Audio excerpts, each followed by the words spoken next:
हर हर महादेव, हर हर महादेव। सबसे पहले अपने देवाधिदेव महादेव शिव गुरु के चरणों में प्रणाम करती हूँ। आदि शक्ति माँ भवानी के चरणों में प्रणाम करती हूँ। साहब दीदी के चरणों में प्रणाम करती हूँ। मेरा प्रणाम अपने अपने चरणों में स्वीकार करें। समस्त गुरु भाई बहनों के चरणों में प्रणाम करती हूँ। मेरा प्रणाम अपने अपने चरणों में स्वीकार करें। मैं एक छोटी सी कथा लेकर आई हूँ। अगर मेरी कथा अच्छी लगी तो वीडियो को लाइक करें, चैनल को सब्सक्राइब करें, कमेंट बॉक्स में हर हर महादेव जरूर लिखें। महादेव के नाम लिखने से, बोलने से घर में जो भी संकट विपदा आती है वो टल जाती। इसीलिए महादेव के नाम लिखे और बोले। एक गांव में एक सेठ सेठानी रहती थी। सेठानी गर्भवती थी। 9वां महीना पुत्री को जन्म दी। जब पुत्री को जन्म दी, सेठानी को मृत्यु हो गया। उस पुत्री का नाम दुखनी रखा गया। बेचारी को जन्म होते हुए उसकी माँ चल बसी। दिन के बाद सेठ दूसरी विवाह कर लिए। जब दूसरी विवाह करके लाए तो भी सेठानी गर्भवती रह गई। 9वां महीना पुत्री के जन्म दी। उस पुत्री का नाम सुखनी था। अपनी दुखनी दोनों बहन थी। सौतेली माँ जो थी अपनी बेटी से कोई काम नहीं करवाती और जो सौतेली बेटी थी उसे सारा काम काज घर का करवाती थी। धीरे धीरे समय बीतते गई। दोनों बेटी बड़ी हो गई, शादी का युग हो गई। सेठानी अपने सेठ से बोलती, सेठ जी दोनों बेटी शादी का युग हो गई, उसे विवाह कर देते हैं। सेठानी बोली, देखो जी दोनों बेटी का विवाह करना है तो दुखनी का गरीब का घर में करना, सुखनी को अमीर का घर में करना। सेठ दोनों बेटी के लिए घर बार ढूंढने गए। दोनों बेटी का शादी तय एक ही गांव में हुआ। दुखनी को बहुत गरीब परिवार से मिला।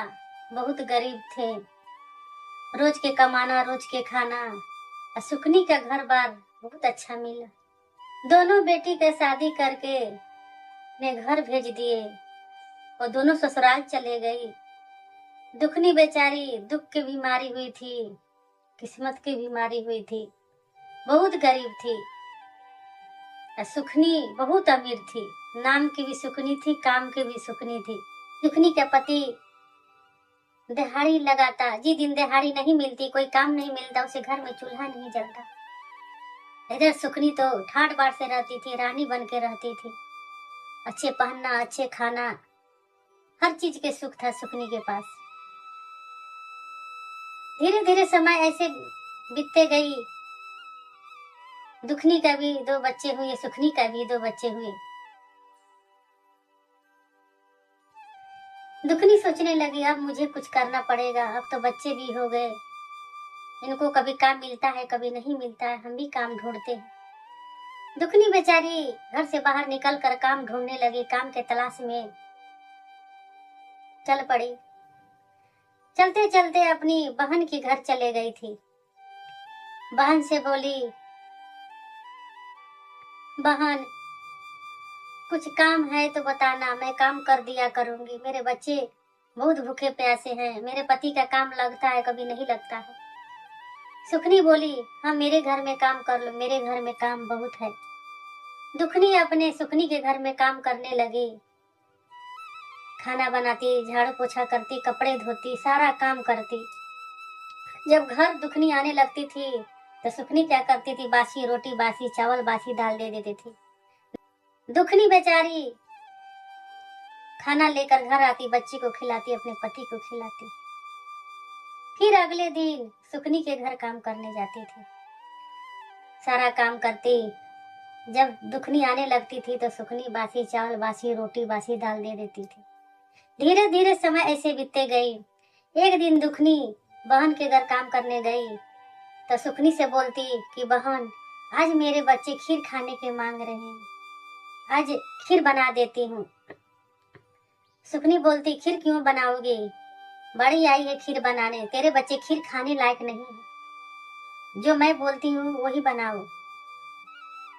दुखनी बेचारी खीर नहीं बनाती। जो उसकी बहन बोलती वही बनाती। बना बना कर अब सोच रही थी कि मेरे बच्चे खीर मांग रहे थे। मैं बोली कि मैं खीर लेकर आऊंगी, नहीं ले जाऊंगी तो मेरे बच्चे क्या बोलेंगे।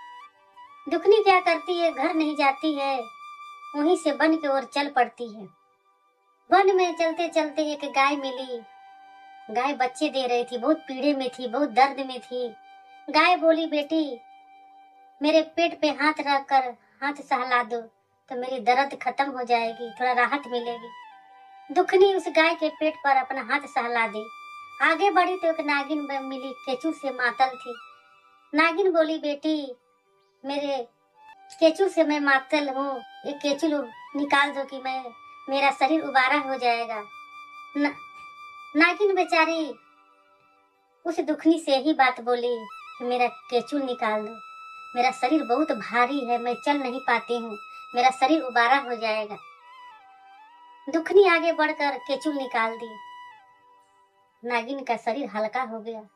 आगे बढ़ी तो एक बूढ़ी माँ डंडा लेकर वन में बैठी थी। तो बूढ़ी माँ बोलती, बेटी मैं बहुत बूढ़ी हो गई हूँ, मैं बाल नहीं बना सकती, मेरा पैर में भी बहुत दर्द होता है, काश तुम पैर दबा देती, मेरा बाल बना देती। दुखनी जाकर उस बूढ़ी माँ का बाल बनाती, पैर दबाती। जब वहां से दुखनी वापस आने लगी तो बूढ़ी माँ बोलती, ये लो लाल कपड़े से बंधा हुआ पोटरी है, ये ले जाओ, घर में ही जाकर खोलना। जब पोटरी लेकर आगे बढ़ी तो नागिन बोली, ये लो लाल कपड़े से बंधी हुई पोटरी है, घर जाकर खोलना। जब उससे आगे बढ़ी तो गाय बोली, अपने साथ मुझे लेकर चलो। दुखनी गाय और बछड़े के ले जाकर अपने घर, गाय और बछड़े के साथ में अपने घर ले आई। घर लाई तो गाय बहुत दूध देती थी, बच्चे को दूध मके खीर बनाई, खिलाई, खाई, अगल बगल भी खिलाई। गाय इतनी दूध देने लगी कि गाय के दूध बेचने भी लगी। जो नागिन पोटरी में बंदी हुई दी थी तो उसमें सोना चांदी हीरा मोती भरा हुआ था, और जो बुढ़िया माँ दी थी तो उसमें आटा चावल हर अनाज भरा हुआ था पोटली में। अब दुखनी के घर में ना अनाज की कमी थी, ना सोना चांदी का कमी थी। सोना चांदी, जितना सोना चांदी यूज करती उतना बढ़ते चला गया। जितनी भी पकवान बनाती, रोटी चावल दाल, उतना अनाज बढ़ते जाती थी। गाय इतनी दूध देती थी, जब दुहो तब गाय दूध दे देती थी। गाय के दूध बहुत दूर दूर से लोग लेने आते थे। जो भी गाय के दूध खाते पीते बहुत बहुत बड़गी करते थे कि इनका गाय के दूध बहुत अच्छे हैं, अमृत की तरह है। गांव वाले सभी इन्हीं से दूध लेते, दुखनी से, और दूर दूर के लोग भी आते दूध ले जाने। अब दुखनी के घर काम करने नहीं जाती। सुखनी सोचने लगी, इतना दिन हो गया तो दुखनी क्यों नहीं आती है, क्यों नहीं चल कर देखूं।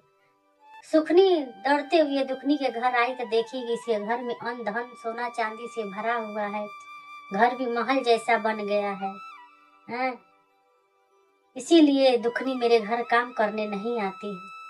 सुखनी दुखनी से बोली, तुम ये सब धन दौलत कहाँ से लाई, तू तो आज तक गरीब थी, एक रोटी भी नसीब नहीं था, मेरे घर में दाई का काम करती थी, झाड़ू पोछा का काम करती थी, तू आज इतना बड़ी कैसे हो गई। दुखनी सारा बात सुखनी से बताने लगी, और जैसे वही सारा बात बताई वो भी बन की ओर चले गई। जैसे गाय की पास गई तो गाय लखेद कर मारने लगी। आगे बड़ी नागिन के पास गई तो नागिन फुफकारने लगी। जब आगे बड़ी बुढ़िया के पास गई तो बुढ़िया डंडा बरसाने लगी। फिर वापिस सुखनी भागते हुए आई और अपनी दुखनी से कहती, तुम झूठ बोलती थी, तुम मुझसे छल की हैं, तुम सच बताओ। तब बोलती है, नहीं मैं सच बोलती हूँ, जो भी मैं बोली हूँ सच बोली हूँ। आज जो भी बोली हूँ सच बोली हूँ, मैं झूठ नहीं बोलती हूँ बहन, मेरा विश्वास करो। अब दुखनी के घर से वापिस अपने घर जाती है तो उसके घर का जो भी धन दौलत था सब सोना चांदी कोयला में बदल गया था, उसकी महल झोपड़ी में बदल गया था। ये सब देखकर वो पागल हो गई, बेचैन हो गई, एकदम तड़पने लगी, गिलगिलाने लगी, रोने लगी, तड़पने लगी कि मेरा ऐसे कैसे हो गया। ठीक है, जब इसकी बहन को पता चला दुखनी को कि मेरी बहन की संपत्ति सब कोयले में बदल गया, मिट्टी में बदल गया, दुखनी के रहा नहीं गया, दौड़ते हुए उस सुखनी के पास आई और बोली, बहन क्या हो गया। सारा बात बहन बताती कि मेरा धन कोयले में बदल गया, मेरा महल झोपड़ी हो गया। तभी दुखनी महादेव की मंदिर में रोते रोते गई, बोली, हे महादेव, हमें तो धन और दौलत तो नहीं चाहिए, बस हमें तो खीर चाहिए। कि बच्चे मेरे खीर मांग रहे थे, खीर के तलाश में वन में गई थी तो मुझे इतना धन दौलत मिला। हे महादेव, मेरी बहन को जो भी धन दौलत कोयला बना है उसे लौटा दीजिए। मैं अपनी बहन को खुश देखना चाहती हूँ, मैं सभी को इस दुनिया में खुश देखना चाहती हूँ। भले मैं दुख काट लूँ, दुख में रह लूँ, अपनी बहन को दुख में नहीं देख सकती। उसी घड़ी महादेव माता पार्वती साक्षात दर्शन दी।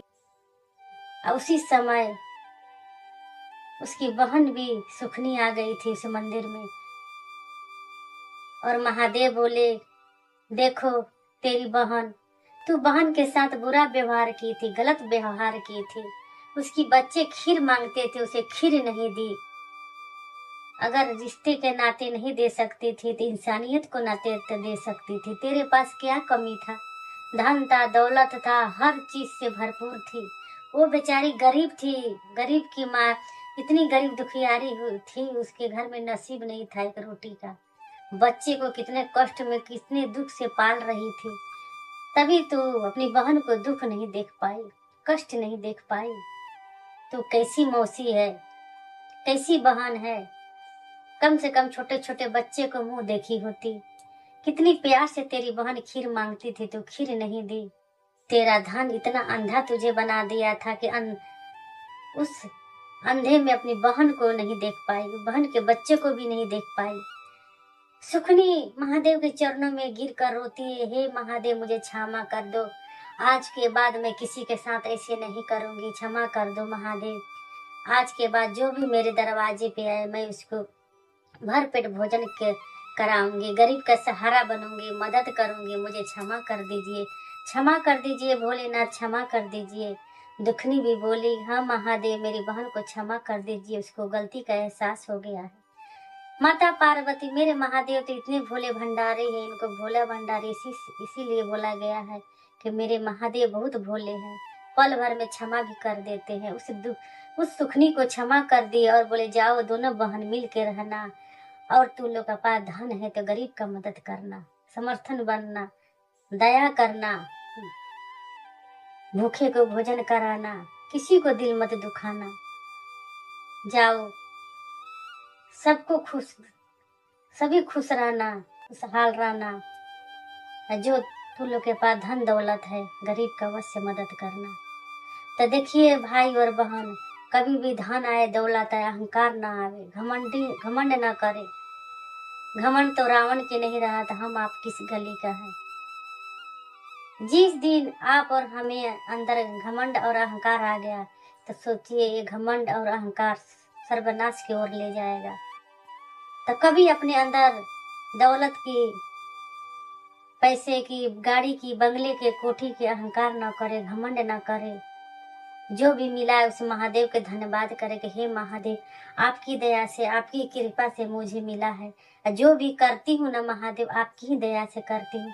मुझे कोई औकात नहीं है, मुझे कोई हैसियत नहीं है कि मैं एक काम कर पाऊँ, छोटा सा बिजनेस भी चला सकूँ, छोटा सा गृहस्थ जीवन भी चला सकूँ। जो भी करती हूँ ना महादेव आपकी दया से करती हूँ, आपकी कृपा से करती हूँ। बहुत बहुत धन्यवाद। उस परम पिता परमेश्वर को धन्यवाद दो। तो देखिए कभी घमंड ना करे, कभी अहंकार मत करे। तो अहंकार और घमंड सर्वनाश की ओर ले जाता है। एक दिन हम आप सर्वनाश हो जाते हैं। तो आइए भगवान शिव को अपना गुरु बनाए, अपना जीवन में उतारे, गुरु के चरणों में लगे रहिए और जगे रहिए। मेरे महादेव मेरे गुरु बहुत अच्छे गुरु है, बहुत अनमोल गुरु हैं, जिन्हें के कला सिखाते हैं, ज्ञान भी देते हैं, सही मार्गदर्शन भी कराते हैं। तो आइए मेरे महादेव को अपना गुरु बनाइए। जब भी बनाइए मेरे महादेव को गुरु एक बार बना कर देखिए। मैं अपनी कथा इसे समाप्त करती हूँ। फिर मिलूंगी अगले वीडियो में। नमः शिवाय, नमः शिवाय, नमः शिवाय।